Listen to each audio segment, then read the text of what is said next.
स्वतंत्रता दिवस के मौके पर अभिनंदन जन कल्याण सोसाइटी के अध्यक्ष सनातनी विनोद कुमार बिंदल ने दिल्ली और गाजियाबाद के 3 स्थानों में ध्वजारोहण कर एक राष्ट्र एकता का संदेश दिया।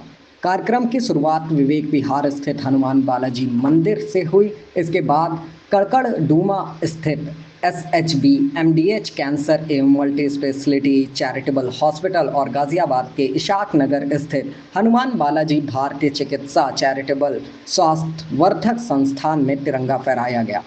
विवेक विहार में विशाल भंडारे का आयोजन हुआ, जबकि इशाक नगर में बच्चों को स्कूल बैग और कॉपियां वितरित की गईं। इस दौरान बच्चों ने देशभक्ति प्रस्तुतियां भी दी। विनोद कुमार बिंदल ने जात पात और भेदभाव से ऊपर उठकर एकजुट होने का आह्वान किया और शिक्षा, संस्कार, चिकित्सा, सेवा तथा राष्ट्र भावना को समाज की मजबूती का आधार बताया। सबसे पहले आप सब लोगों को शुभकामनाएं। मैं विनोद कुमार बिंदल सनातनी आप लोगों को बताना चाहता हूं कि हम समाज के लिए काफी कार्य कर रहे हैं। सबसे पहले मंदिर में श्री हनुमान बालाजी मंदिर विवेक विहार दिल्ली में हमने आज ध्वजारोहण किया, जिसके अंदर 80वां स्वतंत्रता दिवस मनाया गया। मेरा थोड़ा सा यह है कि हमारा देश स्वतंत्र नहीं हुआ, हम तो सिर्फ हम लोग स्वतंत्र हुए। देश तो हमारे पास पहले से ही था। हम लोगों के भूल की वजह से हमारे ऊपर शासक बाहर के आ गए और हमने अपनी मानसिक कमजोरी की वजह से उनकी अधीनता स्वीकार कर ली। मंदिर में मैंने भी यही कहा, उसके बाद सब भी फिर कहना चाहता हूं कि हम लोगों को अपनी मानसिकता को उस हद तक बनाना है, समाज को एकजुट होकर कार्य करना है, जिससे दोबारा से हम कभी भी ऐसी दशा ना हो कि हम किसी के अधीन हो जाएं। इसलिए हम लोगों को सबसे ज़्यादा हमारे लिए आज की तारीख में ये संकल्प लेना जरूरी है कि हम अपने लोग संगठित होकर अपने देश की रक्षा करें, अपनी भूमि की रक्षा करें, आपस में ना लड़के बाहर वाली ताकतों को रोके ताकि वो हम लोगों के ऊपर शासन ना कर सके। उसके पश्चात हमारे भगवान श्री हनुमान बालाजी की कृपा से दिल्ली में कड़कड़डूमा में बहुत बड़ा चैरिटेबल कैंसर और मल्टी स्पेशलिटी हॉस्पिटल शुरू हुआ है, जिसमें सब बड़ी से बड़ी सर्जरी और सबसे बढ़िया लेटेस्ट इक्विपमेंट से इलाज हो रहा है। वहां पे भी मैंने यही सबको कहा कि ये समाज के लिए समर्पित है। हम बिना भेदभाव जात पात के हम सबको समाज को संगठित करके सबका इलाज करते हैं। सस्ते से सस्ता इलाज होता है, जो बाकी अस्पताल में 100 रुपये में होता था, हमारे 20 रुपये, 22 रुपये, 18 रुपये इस टाइप के रेट में हो जाता है। दवाइयाँ भी हमारे यहाँ वहाँ पे बिल्कुल कॉस्ट पे मिलती हैं, जितने की खरीद होती है उतने में ही देते हैं। ज़्यादातर अच्छी जेनरिक मेडिसिन देते हैं, जो हमारे भारत के प्रधानमंत्री का भी संकल्प है।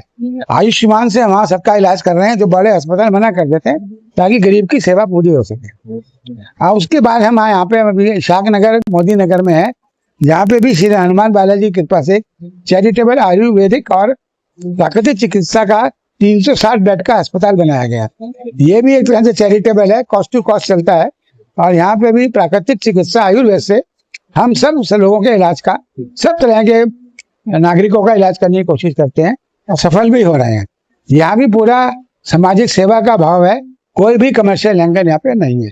मेरी आप लोगों से कर प्रार्थना है, इन सब सुविधाओं का आप पूर्ण लाभ लें। जो बच्चे आज कार्यक्रम में शामिल हुए उनको स्कूल बैग, पुस्तकें वगैरह दी गई हैं, भोजन प्रसाद दिया गया है, सब तरह का काम दिया जाता है, वो तो होता ही दिया गया है। बच्चों ने बड़ा उत्साह से भाग लिया, कार्यक्रम भी प्रस्तुत किया, सांस्कृतिक कार्यक्रम था, देशभक्ति का कार्यक्रम उन्होंने किया। वंदे मातरम शुरू से ही भारत का राष्ट्रीय गान हुआ करता था। बाद में देश की आज़ादी के वक्त में हमारे दूसरा नेशनल एंथम बनाया गया, जिसको आज हम जन गण मन करके गाते हैं। अब वो हमारा आज नेशनल एंथम हो गया, पर वंदे मातरम कभी हटाया नहीं गया, उसका गान हमेशा से ही होता है। तो वंदे मातरम के अंदर समाज को एकत्रित करने की भाषा है, भावना है। समाज में ये हर व्यक्ति के ऊपर डिपेंड करता है कि वो कितना विरोधाभास करे, पर आज की जो हमारी सामाजिक शिक्षा पद्धति है उसका समाज को जोड़ने के लिए काम नहीं करती। वो सब पद्धति सिर्फ एक विद्यार्थी को वो कोशिश करती है ऐसा बना दिया जाए कि वो पढ़ लिख के अपनी रोजगारी करने लगे। संस्कार नहीं दिए जा रहे हैं, ये हमारे लिए बहुत कमी हो गई है, जिसको हमको करना है। और हम अपने स्तर पे कोशिश कर रहे हैं, शायद कुछ समय में हो जाए। जब तक संस्कार नहीं होंगे हम अपने पूर्वजों को नहीं ध्यान कर सकेंगे उन्होंने कितना हमारे लिए कितनी हमारे लिए कुर्बानी दी, कितना हमारे लिए उन्होंने कार्य किया, हमको सिर्फ आज ही दिखेगा क्योंकि हमारे पास संस्कार नहीं रह गए। इससे समाज से यही प्रार्थना है कि सब लोग इकट्ठे हो जाएं, जात पात सब छोड़ दें, हम सब जाने कि हम एक समाज व्यक्ति हैं जिन्हें भगवान ने सबने एक जैसे बनाया और एक जैसे हम जाएंगे। हम सब मिलके देश की, भूमि की, अपने सब समाज की उत्थान की बात करें। बस मेरा तो यही कहना है, एकत्रित होके भेदभाव छोड़ के हम